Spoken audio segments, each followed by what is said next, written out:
Like some of you, in my mind, dubstep is some forgotten memory in the back of my brain, only accessible by saying Skrillex 3 times in a row in a cop lobby. I thought it was dead. I thought it's been dead for a while. But last year, I met Eliminate, who makes dubstep. And I ended up filming a few things with and that was my first legitimate exposure to a dubstep show and an EDM audience in general. It was somewhat exactly what I expected, but it also blew my mind in ways I couldn't really put words to. Dubstep's not dead, it's just evolved a lot, and people seem to have grown with it. I wanted to know more about these people and why this music and culture attracts them, so I asked Nate if I could film the LA stop of his album tour, which he is currently on, and he kindly accepted. So I went out there with one goal.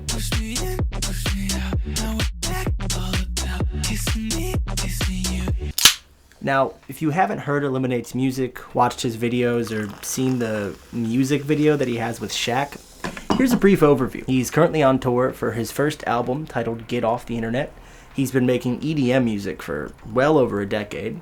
He's got a cat named Walter, and he's a tall man. Tall, nice boy, man, very kind, very nice. All you need to know is that people who like dubstep flock to his concerts. So it is the perfect place for me to dive into discourse with some dubstep dudes. I don't know what I'm doing. Just play the clips. Are all of you interested in like the EDM as a genre? The EDM, wow. We go way back. You go way back. We go way back in the genre. Me and him used to go to Low End Theory here in LA. Oh my god. Before dubstep was cool. Yeah. I sound really old saying that. What's before dubstep is cool? Like it's been like 2007-ish. Yeah. Okay. I remember when Scary Monsters and Nice Sprites dropped, and it was like all the people in the UK were super pissed because Skrillex was fucking up their dubstep music. Yeah. And now it's evolved in this really cool thing, and it's become more of an accepted thing. How do you feel going to one in like a venue like this compares to a festival? Like what's the difference? How do you enjoy it different? I can speak to Catch One. I love Catch One because there's a lot of great artists that come through here. For a smaller venue like this in LA, it's just amazing what kind of talent we get to see here. Brownie's Lemonade throwing events here is sick.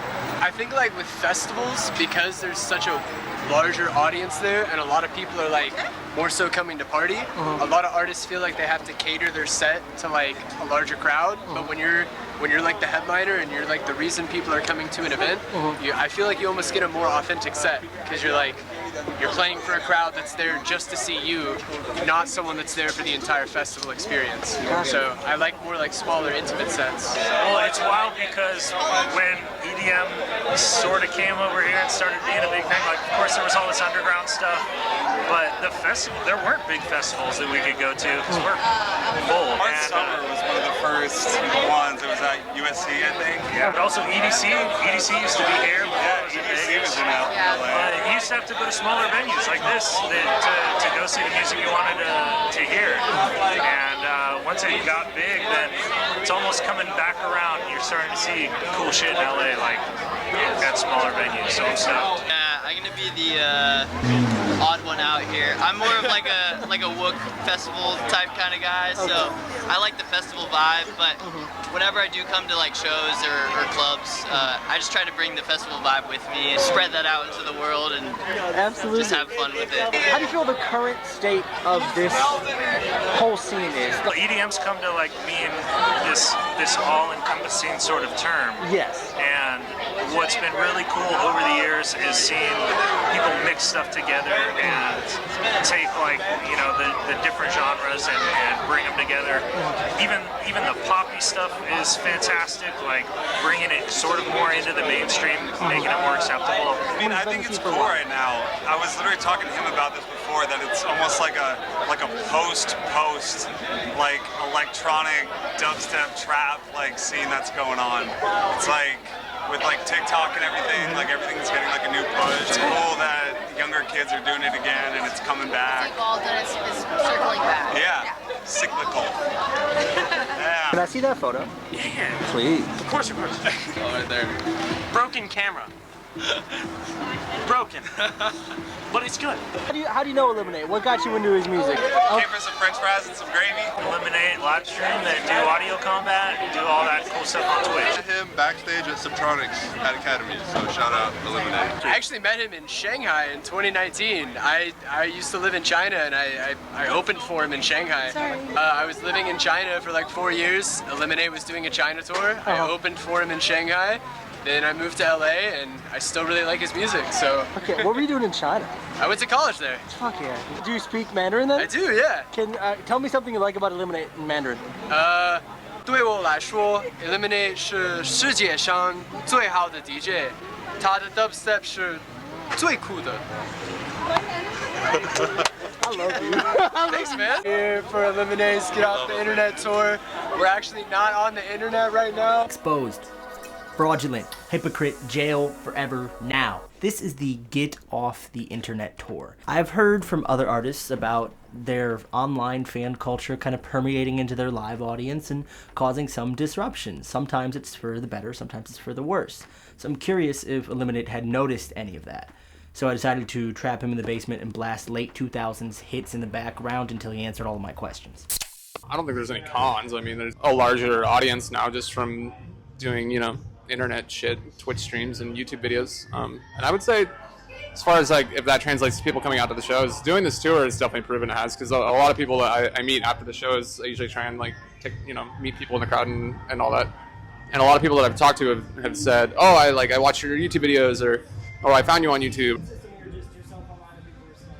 Yes, absolutely. I'm not any different. I mean, right now I'm trying to be a bit more professional, and giving really thoughtful and well thought out answers, So maybe that's going to come across as like different, but if anything, it just goes to show you that I'm a very deep-rooted individual, and I am capable of answering questions with thought-provoking elements to them, and maybe some that you wouldn't expect coming from a guy like me. Let's say maybe you only watch me make fart jokes on the internet, and you're like, damn, didn't realize this guy was so deep. What's your algorithm looking like? That's a good first one.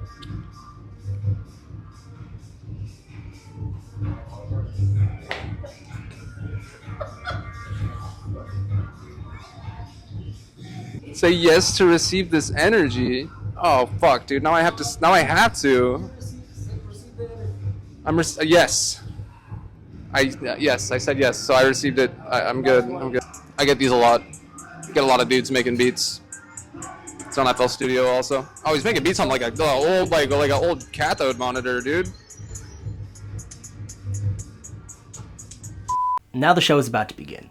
And honestly, that's my favorite part of this whole process. Crowd interactions are some of the most beautiful things about shows. Honestly, I think they're the reason why I even go film them in the first place.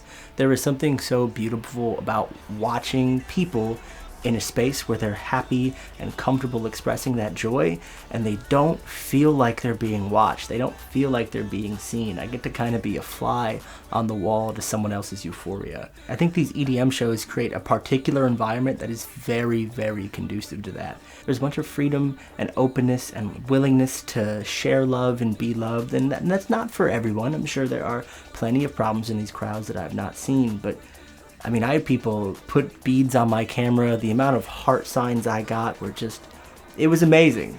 I think the hardest part of the whole night was being in the crowd with this 10-pound camera trying not to dance. That way the footage doesn't look shaky. I walk them out, but I run this.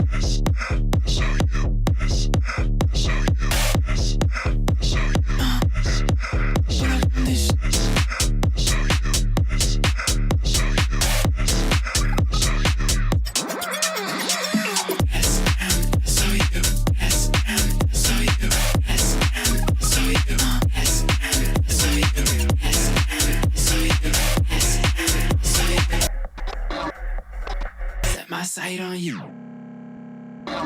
Even though it's not my scene, it's not my music, it's not something that I'm well accustomed with or choose to participate in often, I still felt very accepted and like I belonged there. Or not even like I belonged there, like I didn't have to belong there. There's no option but to belong. At least for me in that time and space. I'm sure there are plenty different conflicting experiences in the meantime, but the night was fun. I think I fell in love like 37 different times, which is a low number for me for the week, but in a night, that's pretty high. I mean, it's old head approved.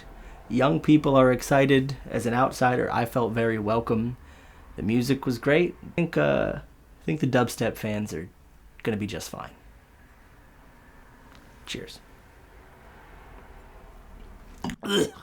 Oh my god, that's disgusting.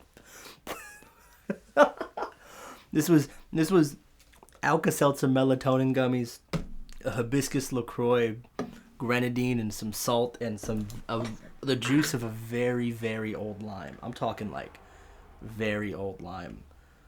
Ugh, God. Subscribe so I can be weirder, I guess.